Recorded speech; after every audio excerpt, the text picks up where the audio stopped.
घुस गया। यह प्राण प्रतिष्ठा के बाद की कहानी है, जब रामलला की प्राण प्रतिष्ठा हो चुकी थी और एक चोर ने सोचा कि अब तो रामलला के दर्शन करने के लिए हजारों लाखों लोग आएंगे, दर्शन में लाइन लगाएंगे।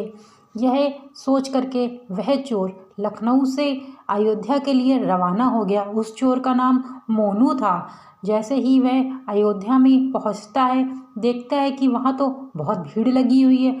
उसके मन में लालच आता है कि अब तो वह बहुत बड़ा हाथ यहाँ मार लेगा और तुरंत ही लाइन में खड़ा हो जाता है। देख, किसी की चैन चुराता है तो किसी के पर्स से पैसे चुराता है तो किसी का पर्स ही चुरा लेता है। ये सब चुराता है। चुराने के बाद जैसे ही मंदिर के पास पहुंचने वाला होता है कि उसके दोस्त का फ़ोन आ जाता है। वह फ़ोन आता है कि तुम्हारी माँ जो है वह बीमार हो गई है, सीढ़ियों से गिर पड़ी है, तुम जल्दी से जल्दी आ जाओ। तब मोनू जो होता है, चोर जो होता है, वह वहाँ से भागते हुए तुरंत ही वहाँ से निकल आता है। अयोध्या से लखनऊ के लिए रवाना हो जाता है और जैसे ही वह लखनऊ पहुँचता है तो सबसे पहले अपनी माँ को वह हॉस्पिटल ले जाता है। हॉस्पिटल ले जाके डॉक्टर उसकी माँ की जांच कर रहे होते हैं तो डॉक्टर कहते हैं कि तुम्हारी माँ को सर्जरी की ज़रूरत है, क्योंकि दिमाग की जो नसें हैं वह फट चुकी हैं। तो वह चोर कहता है कि कितना खर्च लगेगा। तो डॉक्टर कहते हैं करीबन 3 से 3.5 लाख रुपए इसका खर्चा हो जाएगा।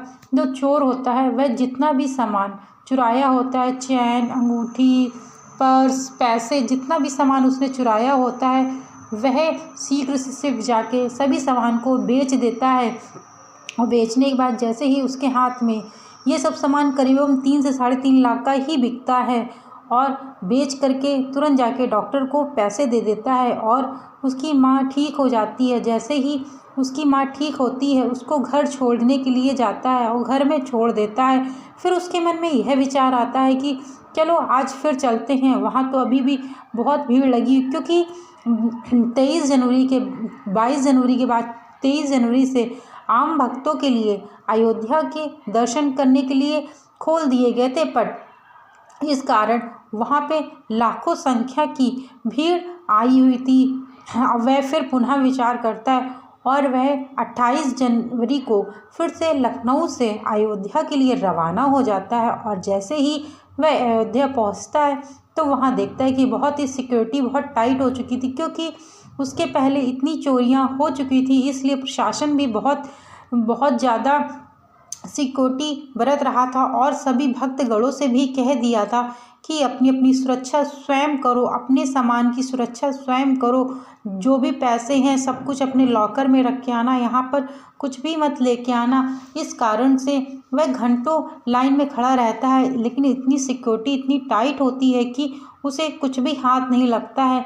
घंटों खड़े रहने के बाद उसको एक सोने की चैन जो होती है उसके हाथ में लगती है। वह करीबन 60 से 70 हज़ार की होती है और वह जो चैन होती है उसको चुराने के बाद वह धीरे धीरे कब राम मंदिर के पास पहुंच जाता है। और जैसे ही राम मंदिर के जो पट होते हैं वह तो सोने के हैं और चांदी के बने हुए हैं, उनको देख करके वह बहुत आश्चर्यचकित रह जाता है।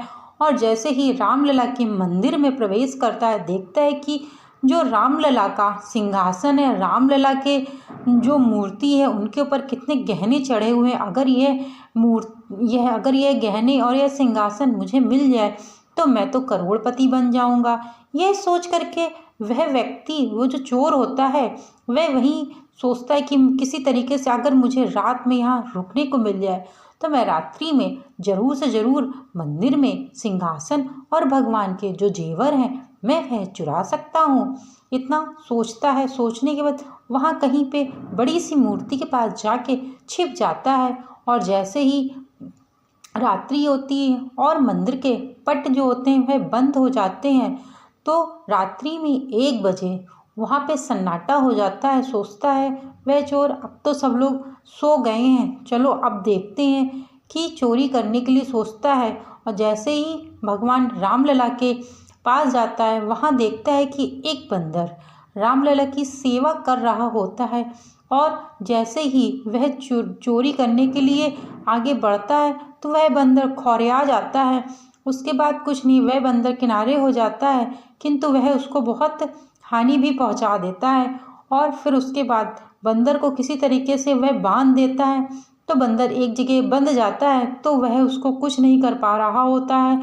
वहाँ पे फिर एक छोटा सा बालक आता है, बहुत छोटा सा, वही 4 से 5 वर्ष का एक बालक आता है।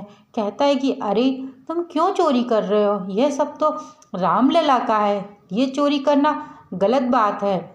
और भगवान राम तो सभी का कल्याण करते हैं, और तुम इस मंदिर में चोरी करने के लिए आए हो। कितने भक्तगण आते हैं, दर्शन करते हैं भाव से, और मेरी मुहूर्त को निहारते हैं और वहाँ से चले जाते हैं। इतना सुनकर उसका जो मन होता है वह अचानक से बदल जाता है, और फिर वह सोचता है कि अब मैं क्या करूं, चोरी करूं कि ना करूं। किंतु उसका मन नहीं मानता है, तो फिर वह चोरी बिल्कुल नहीं करता है। जा करके उसी मूर्ति के पीछे बैठ जाता है और सुबह होने का इंतज़ार करता है। और जैसे ही सुबह होती है तो वह चोर वहाँ से निकल आता है। धीरे से चोर निकल के बाहर आता है, और उसके दिमाग में बस यही चल रहा होता है कि जो रात में 5 साल का जो बालक आया हुआ था वह कौन था, किसने मुझे इतना अच्छा ज्ञान दिया, कौन था जिसने मुझे चोरी करने से रोका और मैंने उसकी बात को मान लिया। यह सोचते सोचते बहुत दूर तक पैदल चलते चलते चला जाता है, और जब उसको होश आता है तो देखता है कि वह एक मलिन बस्ती में होता है, जहाँ पे लोग भूख से बिलख रहे होते हैं। किसी के पास कपड़े नहीं होते हैं, तो किसी के पास खाने के लिए भोजन नहीं होता है। तब उसका मन देख के बहुत आंखें उसकी नम हो जाती हैं इस दृश्य को देख के, और वह सोचने लगता है कि मेरे पास कुछ भी नहीं है जो आज मैं इन लोगों को दे सकूं। फिर जैसे ही वह अपनी जेब में हाथ डालता है तो वह देखता है कि अरे मैंने तो एक चैन चुराई हुई थी, तो उसको जाके चैन को बेच देता है। बेचने के बाद उसे 60 से 80 हज़ार रुपये के बीच में मिलते हैं। जैसे ही उसको इतने पैसे मिलते हैं, जा कर के खूब सारे खाने का सामान और कुछ कपड़े ले जा कर के वहाँ जो लोग मलिन बस्ती में रह रहे होते हैं, जो गरीब लोग रह रहे होते हैं, उनको जा कर के भोजन की सामग्री और जितने कपड़े होते हैं उनको जा कर के वह चोर दे देता है। और यह सोचने लगता है कि आज से मैं जितने भी बुरे कर्म करता था, मैं बुरे कर्म करना छोड़ दूंगा और हमेशा सत्य की मार्ग में ही चलूँगा। इतना सोचता है। सोचने के बाद उसने अपने जीवन में फिर साधु का रूप धारण कर लेता है, और वह साधु बन जाता है। साधु बनने के बाद भगवान की भक्ति में लीन रहने लगता है, और केवल भगवान की ही भक्ति में ही नहीं लीन, बल्कि दूसरों की मदद किया करता था। बताइए, एक चोर अपने आप में इतना परिवर्तित हो जाता है केवल एक बार रामलला के दर्शन करके। जब उसने दर्शन किया तो उसके मन में अजीब से भाव उत्पन्न होने लगे, उसके मन में भगवान की भक्ति के भाव उत्पन्न होने लगे, और वह एक नेक बंदा बन गया और नेक मार्ग में चलने के लिए तैयार हो गया।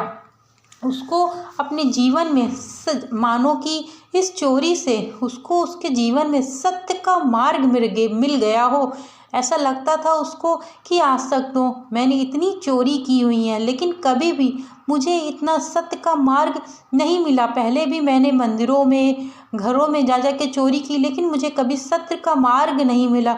और जैसे उसे सत्य का ज्ञान होता है, जैसे ही उसे तुरंत ही वह अपने मार्ग को बदल देता है, और वह भगवान की भक्ति और दूसरों की मदद के में लीन रहने लगता है। देखते ही देखते वह एक बड़ा महात्मा बन जाता है, और प्रभु श्री राम के चरणों में ही रह रहा है वह व्यक्ति। आज भी प्रभु श्री राम के चरणों में है वह व्यक्ति, क्योंकि उसका हृदय संपूर्ण रूप से बदल चुका है और भगवान रामलला के चरणों में वह रहना चाहता है। तो आज भी वो वहीं पे उपस्थित है। यदि मेरे द्वारा बताई गई यह जानकारी आप लोगों को अच्छी लगी हो तो चैनल को लाइक, शेयर एंड सब्सक्राइब करना मत भूलिएगा, और नीचे एक बेल आइकन है उसको भी क्लिक करिएगा, और कमेंट में जय श्री राम जरूर लिखिएगा। Thank you so much video को वॉच करने के लिए।